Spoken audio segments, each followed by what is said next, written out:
Lena had always had it rough. Her childhood was practically non-existent, with her parents constantly arguing. When she finally reached the age to marry, she made the biggest mistake of her life by marrying a bad boy, the type parents usually warned their daughters about. Only in her case, no one warned her except the Holy Spirit. She hadn't listened, in case you were wondering. 6 years later, she woke up to find divorce papers with a signature, a missing husband, and a letter revealing that he had run away with his mistress, leaving her alone to care for their 2 daughters. Devastated as she was, Lena pushed the mop across the marbled floor of the Crystal Fork Bistro, the hum of the refrigerators and the clinking of glasses forming her nightly symphony. The city outside Lagos buzzed with life, but inside, the elegant bistro smelled of roasted garlic and ambition. She moved quietly, almost invisible. Pausing by the kitchen, she lowered her voice to a timid whisper. Mr. Harland, any leftovers tonight? He glanced up from polishing a wine glass, his sharp features softened by a flicker of curiosity. Leftovers, Lena? His voice was smooth, but it carried the hint of amusement reserved for a private joke. You know I can't let you steal the chef's secrets. But for you, maybe a meat pie or 2. Lena's lips curved into a grateful, almost guilty smile. Mr. Harland was a man who was strict and meticulous, but after getting to know Lena when he hired her, they quickly became friends. Soon he was following Lena to church and getting to know God better for himself. Other employees were jealous of their relationship. As he returned to polishing, he noted something about her, the quiet resilience, the way she relied on God and the way she seemed to move through the world without making it hers, intrigued him. He had always been a man who noticed details, the curve of a wine bottle, the blush on a customer's cheek when they got a compliment. But Lena was a mystery he didn't yet know how to read. As she bent down to scoop up the small container of leftovers, she tripped slightly over the edge of a rug. The meat pies went flying, one landing squarely on Mr. Harland's polished shoe. Oh heaven! Lena gasped, cheeks burning red enough to rival Lagos sunsets.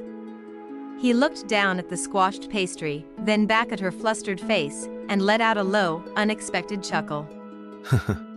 You've got a talent for drama, Lena. Ever thought of taking that to the stage instead of the mop? She shook her head, laughing nervously. I think my audience is a bit younger. He tucked the remaining meat pies into her apron. Tell me, He said, leaning against the counter. how do you keep going like this, night after night, with so much on your shoulders? Lena hesitated. For a moment, her walls almost cracked. She wanted to tell him everything, the bills, the school uniforms, the late nights, the fear of failing them, but instead, she shrugged with a half smile. Trusting that God will provide, and I guess I just keep mopping. They laughed, and for a fleeting moment, the kitchen didn't feel so lonely. But as Lena tucked the container carefully into her bag and started toward the door, Mr. Harland's gaze lingered longer than usual. She had no idea that somewhere deep inside him, a thought was forming, a thought that maybe, just maybe, this quiet janitor could change more than just the floors of the Crystal Fork Bistro. Outside her modest flat, Lena's daughters, Mary and Sandra, came tearing down the path with the force of 2 hurricanes disguised as little girls. Mama, Mama. Sandra squealed, clinging to Lena's waist before her eyes landed on the food container. Is that meat pie? Mary, the older one with a sharper tongue, raised her brows in mock suspicion. Leftover again? One day, Mama, we'll own a restaurant, and then we'll give the boss man our leftovers. Lena laughed, brushing sweat from her forehead. Hush, Mary. Food is food. Now eat.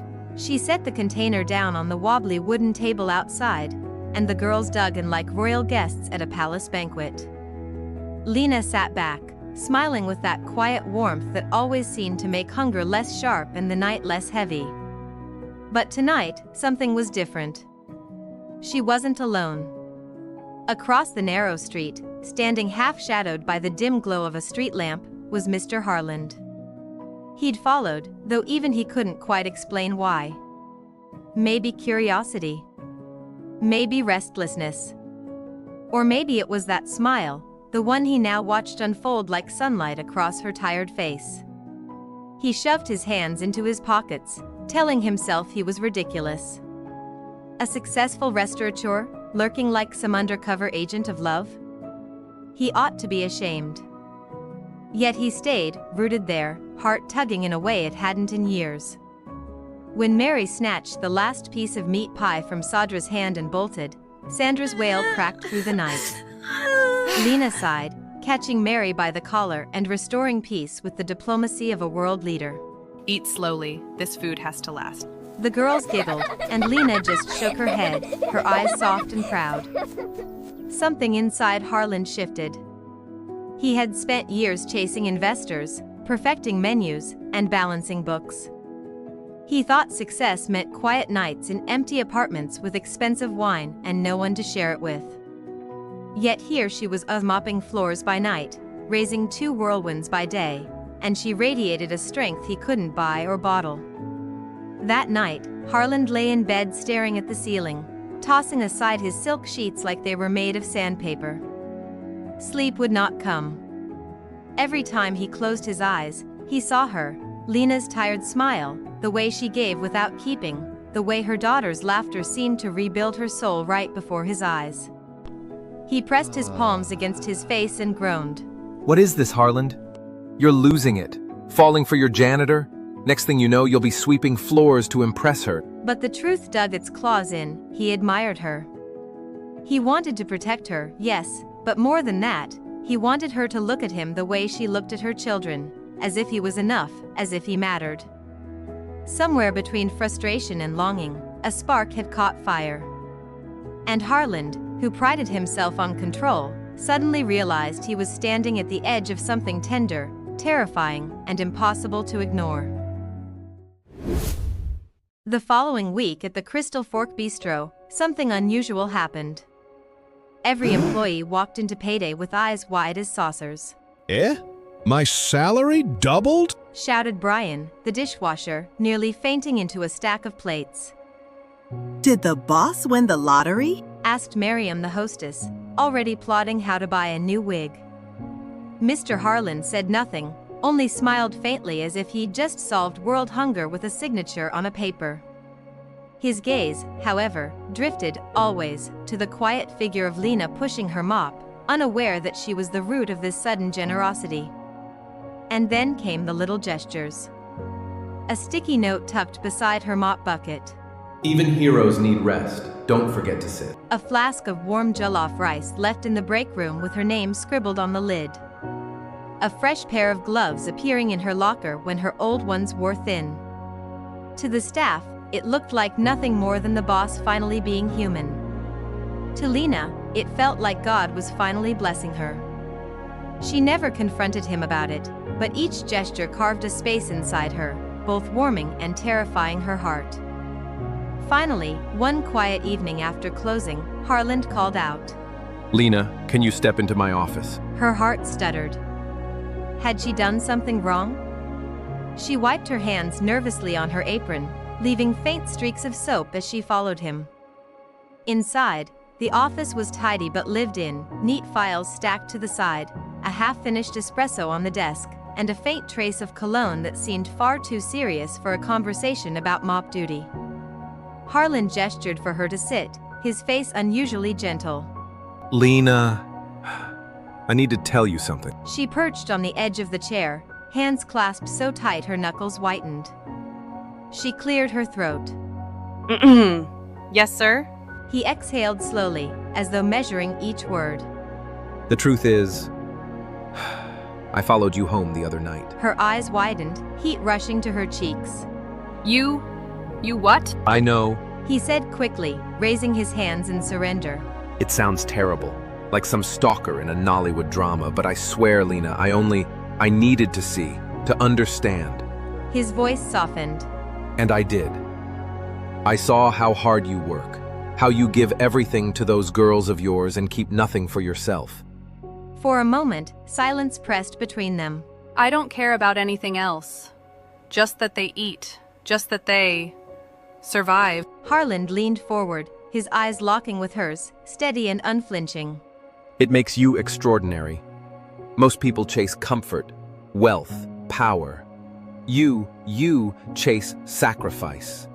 You give until there's nothing left, and somehow, you still smile. Her throat tightened, words caught somewhere between fear and gratitude. His lips curved into a soft smile, but there was a glint, something deeper, in his gaze. I don't want you to be afraid of me, Lena. I don't want you to think you're alone in this anymore, because I care. More than I expected. More than I should, perhaps. Lena swallowed hard, her heartbeat hammering in her ears.